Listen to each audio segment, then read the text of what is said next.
concernant Kamel Belchik, pardon, sur France Info. Voilà, donc Kamel Belchik, je vais l'appeler Kamel parce que j'ai un peu du mal avec son nom. Là encore, rien de personnel je l'ai rencontré, hein, j'ai eu l'occasion de discuter avec lui, quelqu'un de charmant, très gentil. Donc qu'est-ce que c'est que ce discours, Kamel Belchik, bon, j'ai du mal, je suis désolé, c'est vraiment pas...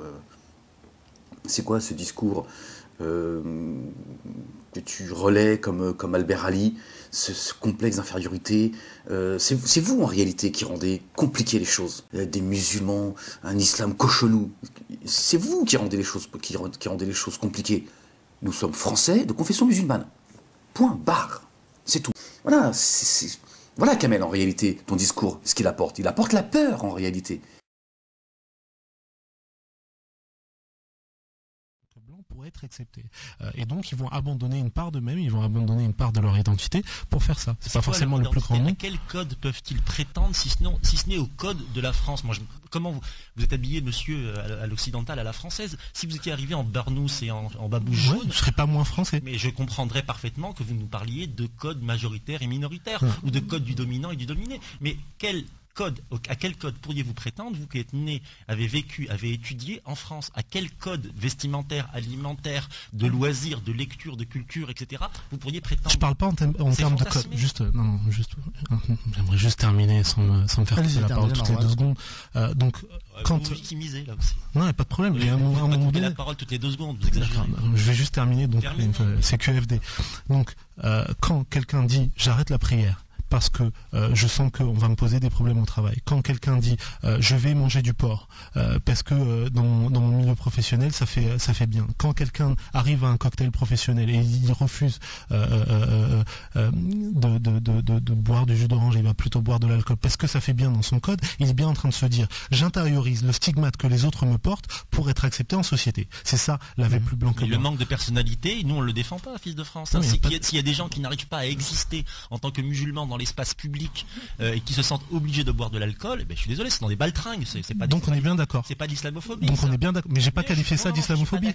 Non, je ne suis pas d'accord. Je dis que ce que vous êtes en train de dire, c'est que vous confondez le manque de personnalité d'un individu qui a besoin pour sa carrière de vendre une partie de son identité religieuse. Pas forcément pour sa carrière, juste pour son acceptation dans un contexte social. Qui font que nous sommes de culture française. Voilà. Vous confondez 2 choses, monsieur.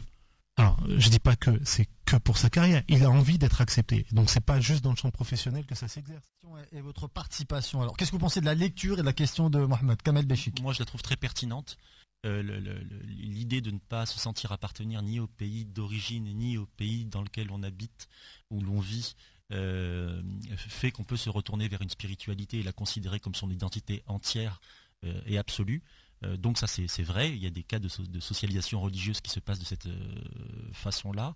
Maintenant on peut aussi être patriote français non pas par défaut, mais par amour tout simplement, parce qu'on a vécu une enfance heureuse, dans un endroit heureux, beau, qui sentait bon la vieille France, et que parce que tout ça habite les sentiments de la petite enfance, eh bien on aime charnellement ce pays, comme disait Charles Maurras. Donc c'est vrai que ma trajectoire est peut-être un peu singulière. J'ai été pensionnaire dans un institut catholique au collège et au lycée. J'allais en colonie de vacances catholique, mais j'ai été membre de l'UOIF en 1993, ce qui m'a coûté de devenir S13 comme Farid Abdelkerim, c'est-à-dire qu'à chaque contrôle de police, ça prenait 1 heure et ils avaient le droit de contrôler tout le monde, de fouiller la bagnole, etc. Quand je passe en douane, je passe 1 heure, je pars 1 heure avant les 2 heures, donc 3 heures avant de passer ma douane, parce que je sais que je vais avoir droit à 1 heure d'interrogatoire. C'est normal, je vis avec, c'est pas un problème. Mais ça ne fait pas de moi une victime. J'ai joué un jeu, il y a une contrepartie, je l'assume. Et en même temps, ça ne gomme pas l'idée que ce pays, je l'aime profondément, pas par défaut, par envie. J'adore la France, j'aime la France, je veux qu'elle soit forte, je veux qu'elle soit belle, je veux qu'elle résiste à la mondialisation. Vous parliez tout à l'heure de la mondialisation, Marouane, et je vous rejoins entièrement sur l'effort de solidarité que nous devons, nous, en tant que Français, actionner pour être anti-libéral, anti-néolibéral, pour pouvoir faire en sorte qu'il y ait plus d'échanges et plus d'équilibre entre les pays du Nord et les pays du Sud. Nous sommes entièrement d'accord avec vous. Mais comment pouvez-vous dire une chose pareille, monsieur, et accepter de l'argent de George Soros pour financer votre campagne, qui est la pire la pire espèce de néolibéral qui spécule sur les monnaies. Je vous écoute.